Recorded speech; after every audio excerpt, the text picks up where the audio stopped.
दोस्तों, आज फिर से मैं आप लोगों से कुछ शेयर करना चाहता हूँ। ये विषय मेरा एक दोस्त ने बोला था कुछ इस विषय पे मैं कुछ बोलूँ। तो टॉपिक थोड़ा गंभीर है, सीरियस है, तो टाइम लगेगा। उम्मीद है आप लोग मेरे साथ बने रहेंगे। ए मेरे वतन के लोगों, लता मंगेशकर ने, हमारे महान गायिका जो भी हमारे साथ नहीं है, लता मंगेशकर जी ने ये गाया था 1962 साइनो इंडियन वॉर।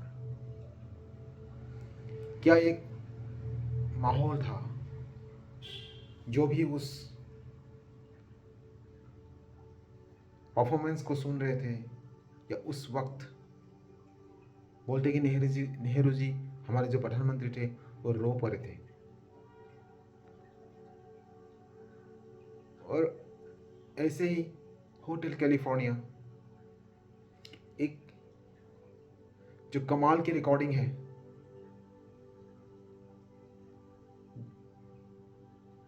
जिसने भी अभी भी लोग सुनते हैं और अभी भी लोग उसके दीवाने हो जाते हैं। Summer of 69, Bryan Adams.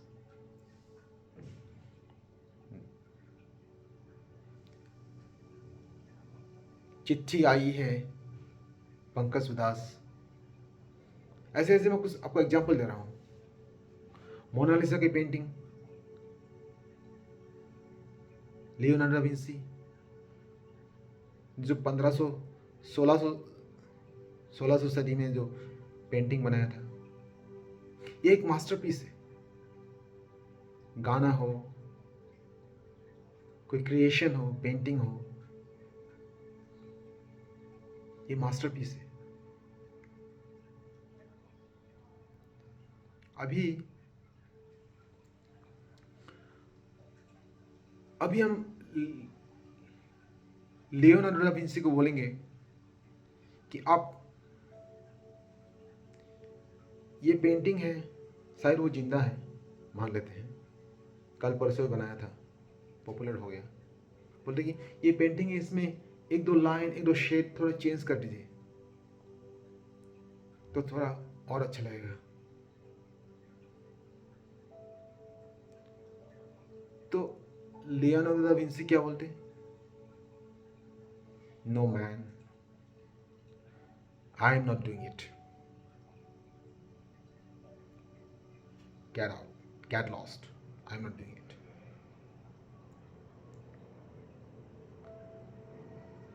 अब जो 1962 की ए मेरे वतन के लोगों, उसको कोई रिक्रिएट कर सकता है? या जो एल्टन जॉन की ओरिजिनल परफॉर्मेंस है, कैंडल्स इन द विंड, उसको दोबारा उसने रिक्रिएट करने की कोशिश किया तो ओरिजिनल जैसा हुआ? नहीं ना, संभव नहीं है।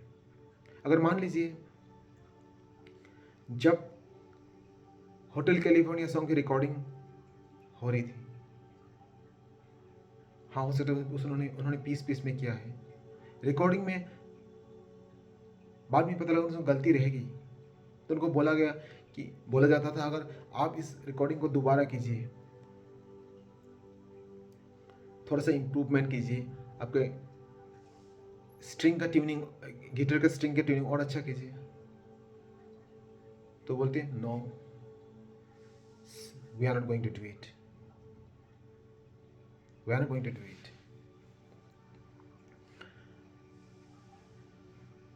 तो ये मास्टरपीस है,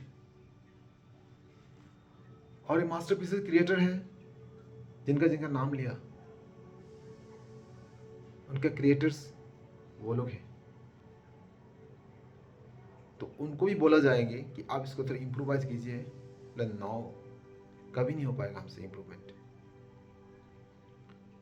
तो आज ये एग्जाम्पल मैं इसलिए दे रहा हूं, ये जो दुनिया है, ये जो दुनिया चल रहा है, बोलते हैं कि उसका भी कोई क्रिएटर है।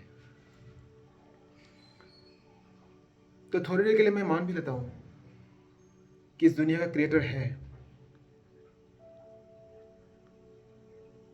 तो दुनिया चल रहा है, दुनिया चल रही है ना। उस क्रिएटर को बोलो कि आप थोड़ा उसको चेंज कर दीजिए, यहाँ थोड़ा गर्मी है, यहाँ थोड़ा सर्दी है, उसको थोड़ा एडजस्ट कर दीजिए, यहाँ थोड़ा भूखमरी ज़्यादा है, वहाँ थोड़ा भूखमरी कम है, उसको थोड़ा बैलेंस कीजिए।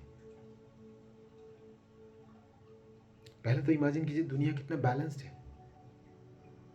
आपके जमीन के 4 फुट 5 फुट नीचे पानी है पीने के लिए, ताकि आपके पास नदी नहीं बह रही हो, समंदर दूर हो, फिर भी आपको पानी मिले। पेड़ पौधों में फल है, जंगल में जानवर है, सांस लेने के लिए ऑक्सीजन है। ये बहुत ही अनोखा क्रिएशन है। और क्रिएटर होते भी है, तो अगर क्रिएटर है भी तो उनको हम बोलें कि इसमें से आप थोड़ा चेंज कीजिए, तो बोलेंगे बेटा ये संभव नहीं है।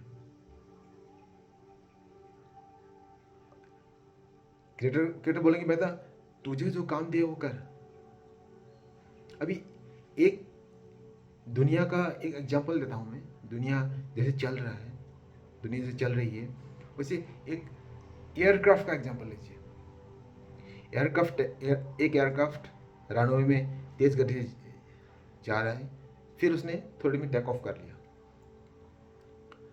अभी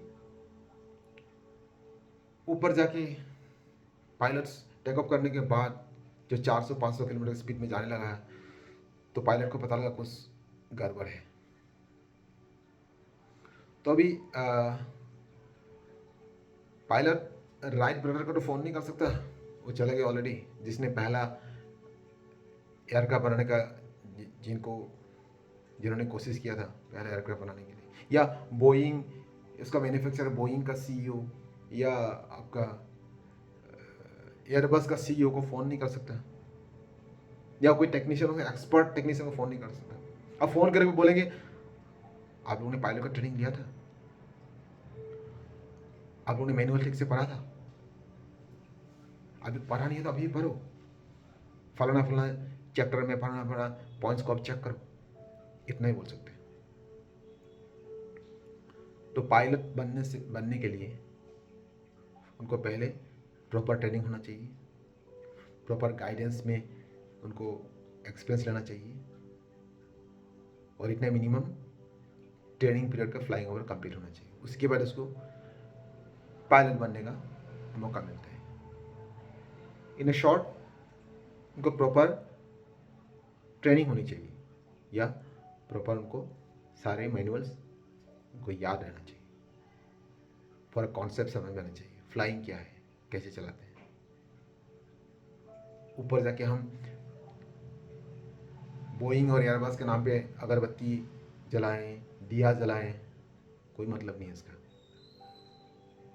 अगर तुम्हारा ट्रेनिंग प्रॉपर नहीं है, तुम्हारे पास डॉक्यूमेंटेशन नहीं है, डॉक्यूमेंट पढ़ा नहीं है, मैनुअल पढ़ा नहीं है, तो कुछ गड़बड़ होने के बाद उसको एयरक्राफ्ट को क्रैश होना ही है ना। तो हमारे यहाँ भी दुनिया में जब भी कुछ गड़बड़ी होती है, कुछ होता है, तो लोग अब वैसे भी रोज क्रिएटर को बुलाते हैं। क्रिएटर के नाम पे पता नहीं कितने कितने गुण बखान या उनके लिए पता नहीं क्या क्या लोग कार्यक्रम करते हैं। अभी मैं किसी स्पेसिफिक रिलीजन पे नहीं जाना चाहता हूँ, क्योंकि ये बहुत टची सब्जेक्ट है, तो इसलिए मैंने कार्यक्रम वाला शब्द यूज़ किया। इसमें समझ जाइए कौन क्या कार्यक्रम करते हैं। एक पार्टिकुलर में कम्युनिटी का उस प्रोग्राम का नाम ले नहीं सकता। तो मुझे आपसे पूछना है, आप मन में सोचिए, क्रिएटर के नाम पे वो कार्यक्रम करना है कि हमें वो मैनुअल्स अगर कहीं है तो खोजना है, खोज के मिल गया तो पढ़ना है, या कोई ट्रेनर में से कोई ट्रेनिंग लेना है, या उस तरह के कार्यक्रम में बिजी रहना है। मेरे इस बात को मैं बहुत ही सेकुलर बनाना चाहता हूँ, इसलिए उस कार्यक्रम के बारे में कुछ बोल नहीं सकता, क्या क्या कार्यक्रम करते हैं आप समझ जाइए। तो फोकस किस पे होना चाहिए?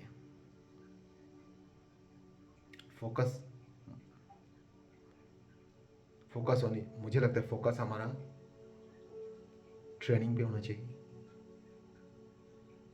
इस हमारी एयरक्राफ्ट जो है उसको कैसे चलाना है, खुद का जिंदगी पायलट कैसे बनना है, वो मैनुअल कहाँ है, वो मैनुअल की खोज करना है, अगर मिल गया तो उसको ठीक से पढ़ाई करना है और इस कंप्यूटर में डालना है, ना कि हमको कार्यक्रम करना है। और ये तो कार्यक्रम ठीक है, इसके ऊपर भी हम लोग क्या करते हैं कि बोलते हैं कि हम जो कार्यक्रम कर रहे हैं सब वो सबसे अच्छा है, हमारे कार्यक्रम से क्रिएटर सबसे ज्यादा प्रसन्न होंगे, हमारे कार्यक्रम सबसे सटीक है क्रिएटर के पास ले जाने के लिए।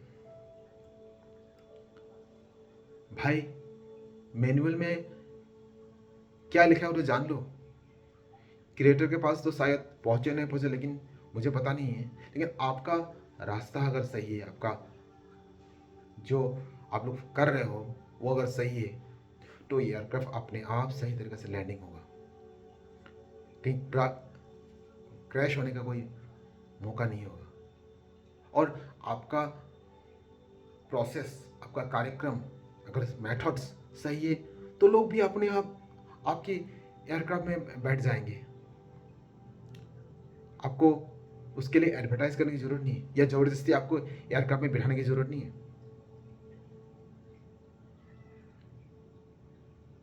है ना। किसी को जबरदस्ती पकड़ के हमारे एयरक्राफ्ट में बैठो, हमारा प्रोसेस सबसे अच्छा है, हमारा एयरक्राफ्ट सबसे अच्छा है, हमारा एयरक्राफ्ट सबसे सस्ता है, इस तरह की गुण बखान करने की जरूरत नहीं है ना।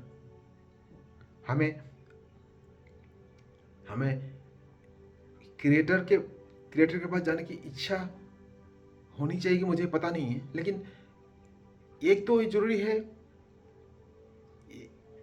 एक सबसे ज़्यादा जरूरी मुझे जो लगता है वो है कि हमें जानना है इससे मैनुअल कहाँ है, जिंदगी का मैनुअल कहाँ है,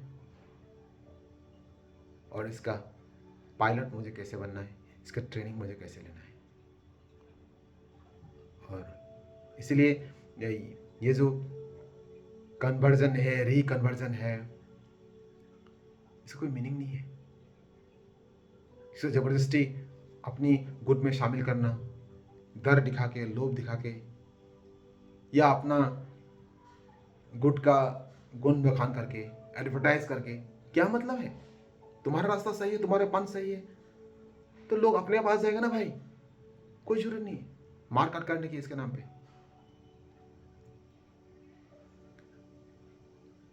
ये सब चीज अभी भी हजारों साल से होता है कि मेरा पंथ अच्छा है, तुम्हारा पंथ बुरा है।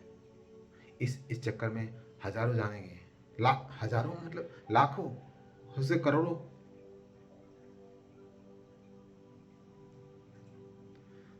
पॉलिटिकल वार अलग है, वार ऑफ सुप्रीमेसी अलग है,